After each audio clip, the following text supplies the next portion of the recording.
데뷔 50년 되시는 해입니다.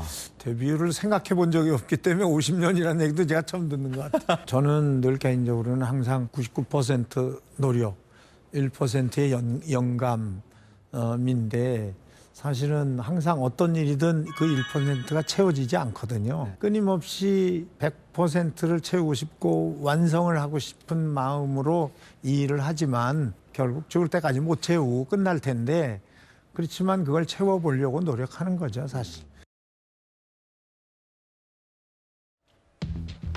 보신 인물입니다. 윤석열 대통령이 장관급 문화특보를 신설해서요.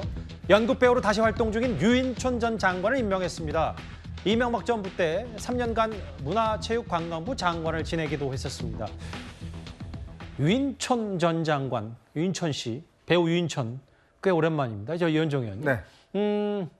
문체특보라는 직함도 좀 생경한데 실제로 지금 김대기 대통령 비서실장이 좀 추천을 했다 이런 후문도 좀 알려지더라고요. 사실 뭐 특보라는 자리가 뭐 어떤 대단한 자리는 아닙니다. 여기 이제 정부종합청사에 이제 거기 사무실 하나 주는 것이고요. 활동할 수 있게 하는 거고 이제 대통령한테 어떤 특정 사안에 대해서 이제 조언하는 뭐 그 정도의 역할 정도로 이제 자리매김할 수 있을 것 같아요. 왜냐하면 지금 이동관 특보라든지 뭐 등등 이제 특보로 이제 활동하고 계신데 특히 이제 아마 대통령 입장에서 보면 지금 문화체육관광부 같은 경우는 일단 체육 쪽은 이번에 장미란 차관이 들어오면서 이제 나름대로 식견을 가지고 이제 펼쳐야 하는데 문화 쪽 같은 경우는 이게 이제 지금 현재 박보균 장관은 뭐 문화 쪽을 잘 모르시는 분이고 그렇다 보니까 이 부분에 대한 좀 뭔가 어떤 정책이나 이런 것에 대한 좀 집중적인 조언이나 이런 것도 좀 필요하다라는 아마 판단을 한 것 같습니다. 그래서 특히 이제 유인촌 특보 같은 경우는 이제 뭐 본인이 직접 이제 이 배우 출신이고 또 장관까지 해봤고 또 이쪽 사정에 대해서 굉장히 아마 밝기 때문에 그런 부분에 대해서 이제 아마 조언을 받아서 대통령이 판단하는 데 좀 도움이 되겠다. 특히 이제 김대기 실장이 지금 예전에 장관 시절에 차관을 했었거든요. 그러네요. 그렇기 때문에 아마 이제 유인촌 장관에 대해서 잘 알기 때문에 이번에 이제 특보로 임명된 것이 아닌가 그렇게 보여집니다. 저기 이제 유인촌 장관, 신재민 차관, 김대기 차관 당시 이제 이명박 정부 때 저 화면도 좀 만나봤고요. 결국은 아마 문화체육 관련해서 특히 문화 쪽 관련해서 윤 대통령에게 직접적인 조언을 할 것이다. 근데 이제 물론 뭐 아까 이현정 의원께서는 뭐 정부 서울청사에 좀 자리 하나 마련해 준 정도의 수준 특별 보좌관 아니겠냐 하지만 뭐 윤 대통령 생각은 좀 더 무게를 실을 수도 있다고 여러 관측이 나오는 이유가 그 최근에 콕 집어서 통일부, 환경부, 문체부, 교육부를 해서 지금 특정 이념의 정부가 들어서야 부처 역할이 커진다고 생각한다. 근데 지금 이념 부처 4곳을 언급했기 때문에 그 유인천 전 장관을 특보로 임명하면서 뭔가 이 문화체육관광부를 좀 대수술하겠다 뭐 이런 표현도 좀 있는 겁니까? 물론 뭐 속내를 이제 다 뭐 드러내놓고 말씀하시긴 되게 어려울 것 같고요. 그 통일부, 환경부, 문체부, 교육부 다 기억하시겠지만 그 좌파 정권이 들어서면서 문재인 정권이 들어섰을 때 그 이 부처에서 어떤 일이 벌어졌는지 우리가 다 기억을 하고 있습니다. 그래서 아마 특정 이념의 정부 아마 이런 표현을 쓰신 것 같아요.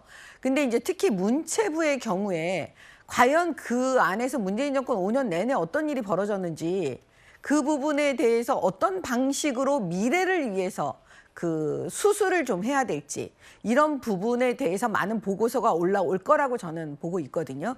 그래서 그 윤석열 대통령께서 어떻게 보면 그 전에 이런 정책에 대해서 많은 걸 해왔고 그다음에 그렇기 때문에 문재인 정권을 거치면서 이게 얼마나 많이 훼손됐는지도 잘 알 수 있고 그렇기 때문에 그럼 미래에 대해서는 어떻게 이거를 수술할 수 있을지 이런 부분에 대해서 조언을 좀 듣고 그런 그 보조적인 그 역할을 해주실 분을 찾다 보니까 유인촌 장관을 찾은 것이 아닌지 일단 문체부는 그렇게 보고 있습니다. 유인촌 특보에 대해서 민주당 쪽에서는 좀 어떤 반응입니까? 지금 민주당에서는 뭐 좋게 볼 수가 없죠. 왜냐하면은 유인촌 장관 시절에 이제 블랙리스트 좌파 연예인 대응 TF를 만들어서 블랙리스트, 화이트리스트를 만들어서 연예인들을 탄압했던 그런 전력이 있지 않습니까? 본인 스스로 자기 말로 좌파 권력을 필터링했다고 자랑할 정도로 그런 행위를 했었는데요. 마찬가지로 이동관 홍보수석을 특보로 한 것과 마찬가지 차원이라고 생각합니다.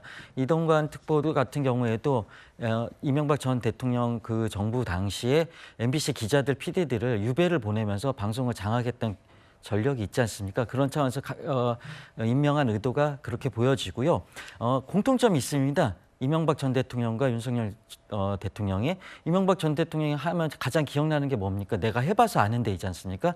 그러니까 다른 사람들 다 입 닥치란 얘기거든요. 그러니까 그리고 윤석열 대통령 예. 같은 경우에 60분 얘기를 하면 59분 혼자 떠든다는 얘기가 있는 것처럼 예. 이런 분들한테는 자기 말을 잘 들을 부하만 필요한 거죠. 예. 방송을 장악하고 문화예술을 장악하기 위해서 행동대장이 필요했기 때문에 이런 두 분을 임명한 거 아닌가 저는 그렇게 생각합니다. 뭐 여러 논평은 존중하지만 닥치라는 표현은 방송용은 아니기 죄송합니다. 때문에 일단 말의 주도권을 갖고 이명박 전 대통령과 윤석열 대통령이 했다 이 얘기인데 그것도 논란이 있으니까 그 부분은 어떤 논평의 취지로 제가 존중을 하겠습니다. 윤석열 대통령 얘기가 나왔으니까요. 오늘 청년들과 만나는 일정 하나가 있었는데 잠시 한번 만나보겠습니다. 저는 사실은 여러분들 때문에 대통령이 된 사람입니다. 처음에는 아무것도 모르고 이 나라를 좀 제대로 정상화를 시켜야 되겠다. 아주 부자 나라, 잘 나가는 나라가 아니고 망가진 거를 좀 정상화를 시켜야 되겠다라고 해서 뭣도 모르고 정치를 시작을 했고 소위 고수들의 얘기도 많이 듣고 했습니다마는 결국은 제가 선거운동의 파트너로 삼은 사람들은 청년이었습니다. 그래서 제가 경험 없이 정치에 뛰어들어서 정말 10개월 만에 이런 대권을 거머쥐게 됐는데 다 여러분 덕이라고 저는 생각합니다. 청년들 앞에서 뭣도 모르고 정치 뛰어들어서 대통령이 됐는데 청년들 때문이다 이 얘기를 했네요. 네, 일단 이 정부 영역에서 활동하는 청년위원회 위원들과 함께하는 자리였는데요. 청년 보좌역 제도가 대선 때 상당히 히트를 쳤었죠.